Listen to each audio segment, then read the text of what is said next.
ఒక పెద్ద పర్వతమంత ఎత్తుండే భయంకర రాక్షసుడు బకాసురుడు. మనుషులను, జంతువులను, క్రూరమృగాలను సైతం నల్లులను నలిపినట్టు నలిపి తినే రాక్షసుడు బకాసురుడు. అంతటి భయంకర రాక్షసుడు భీముడి చేతిలో ఎలా మరణించాడో ఇప్పుడు చూద్దాం. దుర్యోధనుడు కుట్రతో లక్క ఇంటిని కాల్చగా విదురుడు ముందు జాగ్రత్తగా చెప్పిన సూచనతో పాండవులు సొరంగాన్ని తవ్వి ఆ సొరంగం ద్వారా లక్క ఇంటి నుండి తప్పించుకుని అడవిలో తలదాచుకుంటారు. అక్కడ వ్యాస భగవానుడు వీరిని కలిసి ఏకచక్రపురంలో కొన్నాళ్లు ఎవరికీ తెలియకుండా జీవించమని సలహా ఇస్తాడు.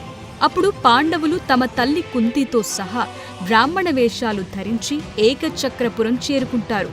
ఇప్పటి పశ్చిమ బెంగాల్ రాష్ట్రంలోని బుర్ద్వాన్ జిల్లాలోని దుర్గాపూర్ సమీపంలోని పాండవేశ్వర్ పట్టణమే ఒకప్పటి ఏకచక్రపురమని చెప్తారు. ఈ గ్రామంలో పాండవులు ఒక బ్రాహ్మణుడి ఇంటిలో నివసిస్తూ ఆ గ్రామ వీధుల్లో బిచ్చమెత్తుకోసాగారు. ఇలా ప్రతిరోజు భిక్ష ద్వారా తెచ్చిన ఆహారాన్ని వారి తల్లికిచ్చేవారు. ఆ ఆహారాన్ని కుంతి 2 సగభాగాలు చేసి ఒక సగాన్ని భీముడికి, మిగతా సగాన్ని మిగతా నలుగురికి పెట్టేది. భీముడు వాయుదేవుడికి పుట్టినవాడు, గొప్ప బలవంతుడు, ఆకలి ఎక్కువ కలిగినవాడు. ఏకచక్రపురంలో వారికి లభించు అతి కొద్ది ఆహారం ఈ భీముడికి సరిపోక ఆకలి తీరక అతను చాలా నీరసించిపోయాడు. ఇది తల్లి కుంతికి, భీముడి మిగతా అన్నదమ్ములకు చాలా ఆందోళన కలిగిస్తుండేది. ఒకరోజు నలుగురు పాండవులు భిక్షకు వెళ్లగా భీముడు మాత్రం ఇంట్లో తన తల్లి కుంతి వద్దే ఉన్నాడు. తాము నివసించే బ్రాహ్మణుడి ఇంటిలో నుండి పెద్దగా ఏడుస్తున్నట్లు కుంతికి వినిపించింది. ఆ కుటుంబానికేదో ఆపద సంభవించిందేమో అని తెలుసుకోవటానికి ఆమె ఆ ఇంట్లోకి వెళ్లగా అక్కడ ఆ ఇంటి బ్రాహ్మణుడు, అతడి భార్య ఏడుస్తున్నారు. చివరకు బ్రాహ్మణుడు తన భార్యను చూసి, ఓసి నిర్భాగ్యురాలా, తెలివి తక్కువదానా, ఈ ఊరు విడిచిపెట్టిపోదాం, ఎక్కడైనా బ్రతుకుదామని నేనెన్నిసార్లు చెప్పినా నీవు ఇష్టపడలేదు. నేను ఇక్కడే పుట్టి పెరిగాను, నా తల్లిదండ్రులు, బంధువులు ఇక్కడే జీవించి చనిపోయారంటూ ఈ ఊరు విడిచిపోవటానికి ఇష్టపడకపోతివి. నిన్ను పెళ్లి చేసుకున్నప్పటి నుండి నా జీవితంలో సగభాగమై నిలిచావు. పిల్లలను కని వారిని ప్రేమగా పెంచావు. ఇప్పుడు పిల్లలను కూడా నేను చంపుకోలేను. ఈ జీవితంలో మనం ఎవరిపైన ఆశలు పెట్టుకున్నామో జీవితాంతాన మనకు ఉత్తరగతులు ఎవరు చేయగలరు? అలాంటి కుమారుడు మరణించాక మనం ఎలా జీవిస్తాం? వాడు చనిపోతే మనకు, మన పూర్వీకులకు ఉత్తర క్రియలు ఎవరు చేస్తారు? నీ మొండి పట్టుదలే ఇక్కడి వరకు తీసుకొచ్చింది. నేను ప్రాణాలిస్తే ఈ పిల్లవాణ్ణి రక్షించేవారు లేక తప్పక చనిపోతారు. ఇప్పుడు నేనేం చెయ్యను? మనందరం ఒకేసారి చనిపోవటమే మంచిదంటూ ఆ బ్రాహ్మణుడు వెక్కి వెక్కి ఏడవసాగాడు. అప్పుడు ఆ బ్రాహ్మణుడి భార్య ఇలా అంటుంది, నేను మీకు 2 పిల్లలను కనిచ్చాను. మీరు లేకుండా నేను బ్రతకలేను. భర్త లేని ఆడదాన్ని సమాజం చాలా హీనంగా చూస్తుంది. ప్రతి మగాడు నన్ను వాడుకోవాలని చూస్తారు. నాకు 2 పిల్లలను పెంచి పెద్ద చేయటం చాలా కష్టమైన పని. కనుక నన్ను ఆ రాక్షసుడికి ఇవ్వటమే మంచిది. భర్త జీవించి ఉండగా చనిపోయిన భార్య చాలా అదృష్టవంతురాలు. కాబట్టి పతివ్రత అయిన స్త్రీకి చావనేది భయమే కలిగించదు. మీరు నన్ను ఆశీర్వదించి ఆ రాక్షసుడి వద్దకు పంపండి అని భార్య ఏడవసాగింది. అప్పుడు ఆ బ్రాహ్మణుడు అవే మాటలు, నీవు లేకుండా నేను జీవించలేను. వివాహితుడి ప్రథమ కర్తవ్యం తన భార్యను రక్షించటమే. నిన్ను ఆ రాక్షసుడికిచ్చిన తరువాత నేను బ్రతికి ఉంటే మహాపాపిని, నిందితున్నవుతాను అంటాడు బ్రాహ్మణుడు. అప్పుడు తల్లిదండ్రుల మాటలు వింటున్న కుమార్తె ఏడుస్తూ, అమ్మా నాన్న, నేను చిన్నదాన్నైనా నా మాట విని నన్నే మీరు ఆ రాక్షసుడి వద్దకు పంపండి. నా ఈ శరీరాన్ని త్యజిస్తే మిగతా వారంతా రక్షించబడతారు. మీరిద్దరూ చనిపోయాక ఈ దుష్ట ప్రపంచంలో నేను, తమ్ముడు రక్షించేవారు లేక త్వరగా చనిపోతామని ఆ కుమార్తె ధైర్యంగా అనటంతో తల్లిదండ్రులు ఆమెను గాఢంగా హత్తుకుని ఏడవసాగారు. వారందరూ ఏడుస్తుండగా పసివాడైన కుమారుడు, అమ్మ, నాన్న, అక్క, ఏడవకండి అంటూ ఓ కర్ర ముక్కను తీసుకుని దాన్ని తిప్పుతూ, నేనీ కర్రతో ఆ రాక్షసుణ్ణి చంపుతాను అంటాడు. పిల్లవాడు కర్రను తిప్పటం, ఆ రాక్షసుణ్ణి చంపుతాను అని మాట్లాడటం చూసి వారంతా బాధలోనూ నవ్వుతారు. కాని ఆ తరువాత అందరూ కలిసి ఏడుస్తారు. వీరందరి మాటలు విన్న కుంతీదేవి ఏమైంది? మీరెందుకు ఏడుస్తున్నారు? నేనేవైనా మీకు సహాయం చేయనా అని అడుగుతుంది. అందుకు ఆ బ్రాహ్మణుడు, తల్లి, మా బాధను మీరు తీర్చలేరు. ఈ గ్రామానికి పక్కనే ఉన్న పర్వత ప్రాంతంలో ఓ కొండగుహ ఉంది. అక్కడ మహాబలవంతుడు, క్రూరుడైన బకాసురుడు అనే ఒక రాక్షసుడున్నాడు. 13 ఏళ్ల కిందట తన బలంతో ఈ గ్రామాన్ని ఆక్రమించుకున్నాడు. అప్పట్నుంచి మా గ్రామస్తులందరినీ క్రూర హింసల పాలు చేస్తున్నాడు. ఈ దేశరాజు మమ్మల్ని రక్షించలేక వేత్రకి అనే రాజ్యానికి పారిపోయాడు. ఇదివరకు ఈ రాక్షసుడు తన ఇష్టమొచ్చినప్పుడల్లా గుహ నుంచి బయటకొచ్చి ఆకలితో గ్రామంపై పడి పురుషులను, స్త్రీలను, చివరకు పసిపిల్లలను సైతం దారుణంగా చంపి తినేవాడు. ఆ పరిస్థితుల్లో విచక్షణ లేకుండా ఎప్పుడు పడితే అప్పుడు మనుషులను చంపకుండా ఉండేలా ఒక పద్ధతి ప్రకారమే వారిని తినేలా ఒక ఒప్పందాన్ని ఈ గ్రామ ప్రజలు ఆ రాక్షసుడితో చేసుకున్నారు. ఆ ఒప్పందం ప్రకారం వారానికోసారి ఆ రాక్షసుడికి సరిపోయే మాంసం, అన్నం, పెరుగు, మద్యపానీయాలు మొత్తం 2 ఎడ్ల బండికి సరిపడా పదార్థాలను తీసుకొచ్చి నీకు అందచేస్తాం. బండిని తోలేందుకు కూడా ఒక మనిషిని పంపుతాం.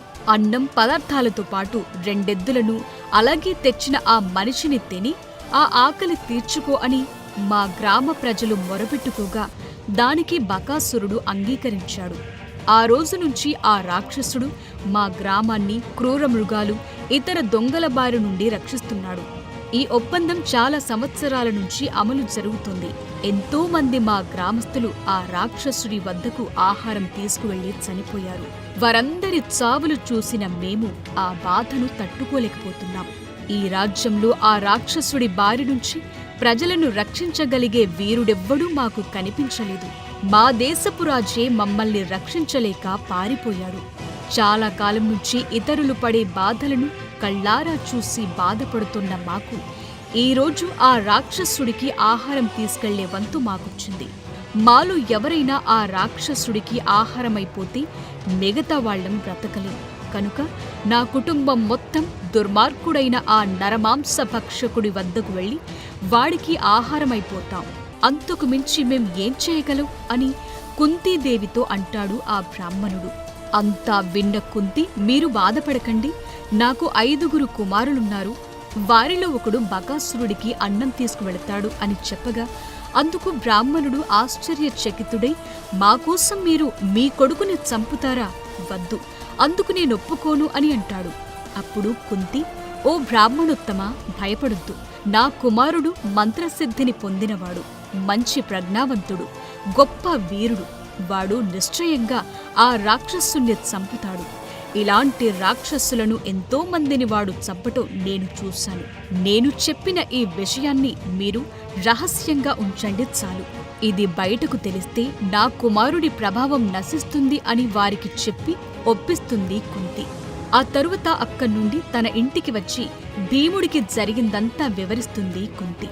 అందుకు భీమసేనుడు చాలా సంతోషంగా, ఉత్సాహంగా ఎప్పుడెప్పుడు ఆ రాక్షసుడి వద్దకు వెళదామా అని ఆత్రంగా ఎదురు చూడసాగాడు.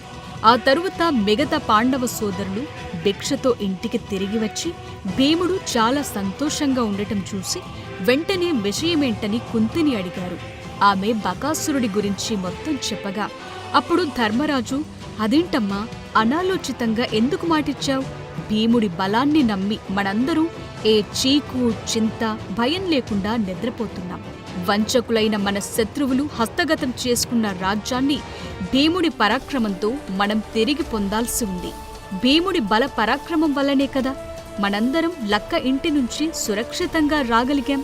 ప్రస్తుతం మనలను రక్షిస్తున్నవాడు, మున్ముందు మనకు మరింత మేలు చేయగలిగిన భీముడి ప్రాణాలను నీవిప్పుడు ప్రమాదకర పరిస్థితుల్లోకి నెడుతున్నావు అని తల్లిని మందలిస్తాడు.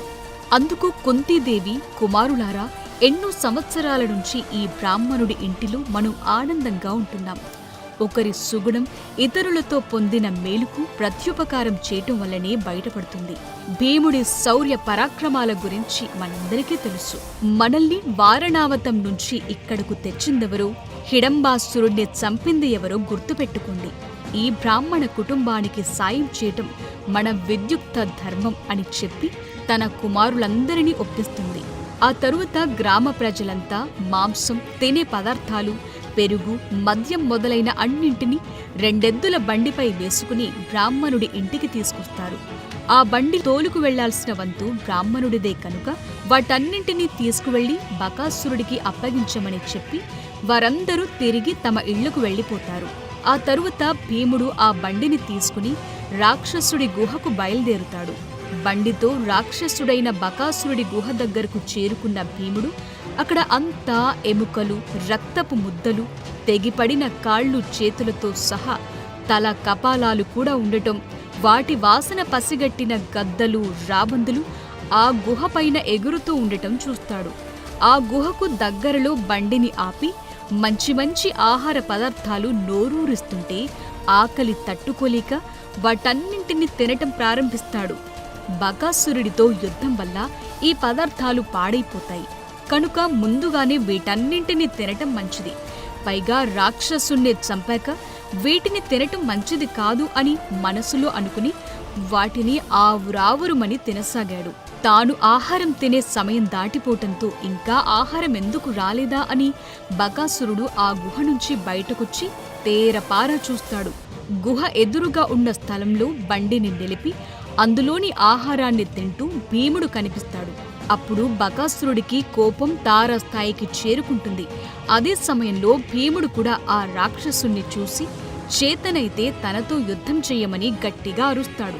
ఆ బకాసురుడు భారీ కాయంతో, ఎర్ర రంగు జుట్టుతో, దట్టమైన గడ్డం, గుబురు మీసం, పెద్ద నోరును కలిగి భయంకరంగా ఉండి కోపంగా భీముడి వైపు పరిగెత్తుకుంటూ వస్తాడు. అయినా భీముడు నిర్లక్ష్యంగా నవ్వుకుంటూ రాక్షసుడి వైపు తన వీపు చూపుతూ నెమ్మదిగా ఆహారం తినసాగాడు. వేగంగా అక్కడకు చేరుకున్న బకాసురుడు భీముడి వీపుపై తన పిడికిలితో గుద్దుల వర్షం కురిపించసాగాడు. కాని భీముడు బకాసురుడి వైపు చూడకుండా ఆహారం తినసాగాడు. తను దారుణంగా గుద్దుతున్నా పట్టించుకోకుండా తన ఆహారాన్ని తింటున్న భీముడిపై పట్టరాని కోపంతో బకాసురుడు ఊగిపోయాడు. అక్కడే ఉన్న ఓ చెట్టును పెరికి భీముడిపై వేసినప్పటికీ అతడు వంక కనీసం చూడకుండా భీముడు ఆహారం తింటూ తన ఎడమ చేతితో ఆ చెట్టును పక్కకు నెట్టి అన్ని పాత్రల్లోని ఆహార పదార్థాలను ఖాళీ చేస్తాడు. తరువాత లేచి నిలబడి తన ఒళ్ళు విరుచుకుని బకాసురుడికి ఎదురు నిలిచి పోరాడతాడు. వీరిద్దరి మధ్య యుద్ధం భయంకరంగా జరగసాగింది. ఇద్దరూ ఒకరిపై ఒకరు పిడిగుద్దులు గుద్దుకున్నారు. అక్కడ ఉన్న బండరాళ్లను ఒకరిపై ఒకరు విసురుకున్నారు. చెట్లను విరిచేసి ఒకరినొకరు కొట్టుకున్నారు. ఇద్దరూ మహాబలవంతులు, సమఉజ్జీలు, 2 పర్వతాల వలె భీకరంగా పోరాడసాగారు. ఇలా కొన్ని గంటల పాటు వారిద్దరి పోరాటం కొనసాగింది. భీముడు బకాసురుడితో చెలగాటమాడసాగాడు. ఆ రాక్షసుణ్ణి నేలమీద పడేసి తన కాళ్లతో దారుణంగా తన్ని మళ్లీ లేపి తన చేతులతో పిడిగుద్దులు గుద్దసాగాడు. భీముడి దెబ్బలకు తట్టుకోలేక బకాసురుడి ముఖమంతా పగిలి రక్తం కారుతూ క్రింద పడిపోతాడు. అయినా వాడిని వదలకుండా భీముడు బకాసురుడిపైన కూర్చుని వాడి శరీరంలోని ఒక్కో ఎముకను దారుణంగా విరిచేస్తాడు. దాంతో బకాసురుడు భయంకరంగా ఆర్తనాదం చేస్తూ రక్తం కక్కుకుని దారుణంగా చనిపోతాడు. ఆ తరువాత భీముడు బకాసురుడి కళేబరాన్ని ఏకచక్రపురం పొలిమేరల వరకు లాక్కుచ్చి అక్కడ పడేసి తన ఇంటికి తిరిగొచ్చి శుచిగా స్నానం చేసి బకాసురుణ్ణి చంపేసిన విషయం తన తల్లి కుంతీదేవికి పూసగుచ్చినట్టు చెప్తాడు. అందుకు సంతోషించిన కుంతీదేవి ఈ విషయాన్ని బ్రాహ్మణుడికి చెప్పి ఇక మీదట మీకు గాని మీ గ్రామస్తులకు గాని ఆ బకాసురుడి పీడ లేకుండా విరగడైందని చెప్తుంది. అందుకు సంతోషించిన బ్రాహ్మణుడు తన ఊరి గ్రామస్తులందరినీ వెంటబెట్టుకుని తీసుకువెళ్లి గ్రామ పొలిమేరలో ఉన్న బకాసురుడి భారీ కళేబరాన్ని చూపించి మన మొరవిన్న దేవతలు వచ్చి వాడిని చంపారని చెప్పగా ఆ రాక్షసుడు దారుణంగా చచ్చాడని చూసిన గ్రామ ప్రజలంతా సంతోషంతో సంబరాలు చేసుకుంటారు. బకాసురుడికి కిర్మీరా అనే సోదరుడు కూడా ఉన్నాడు. ఆ రాక్షసుడు కూడా తరువాతి కాలంలో భీముడి చేతిలోనే చనిపోతాడు. వీడి గురించి ఇంకో వీడియోలో తెలుసుకుందాం. అయితే బకాసురుడి మరణానికి సంబంధించిన మరొక కథనం కూడా ప్రచారంలో ఉంది. భీముడు, బకాసురుడు, కీచకుడు, జరాసంధుడు, దుర్యోధనుడు ఈ 5గురు ఒకే నక్షత్రంలో జన్మించారు. వీరి వీరి జాతకాల ప్రకారం వీరిలో ఎవరు ముందుగా మరొకరి చేతిలో హతమవుతారో మిగిలిన ముగ్గురు కూడా వారి చేతిలోనే మరణిస్తారు. ఈ క్రమంగా ఏకచక్రపురంలో బకాసురుడు ముందుగా భీముని చేతిలో చనిపోతాడు. దీంతో మిగిలిన ముగ్గురు కూడా భీముని చేతిలోనే మరణించవలసిన ఆవశ్యకత ఏర్పడింది. ఆ తరువాతి కాలంలో జరాసంధుడు, కీచకుడు, దుర్యోధనుడు కూడా భీముడి చేతిలోనే చనిపోతారు. ఇదంతా వారి విధి. విధిరాతను మార్చటం ఆ విధాత వల్ల కూడా కాదు. For more videos like this, subscribe Big TV channel.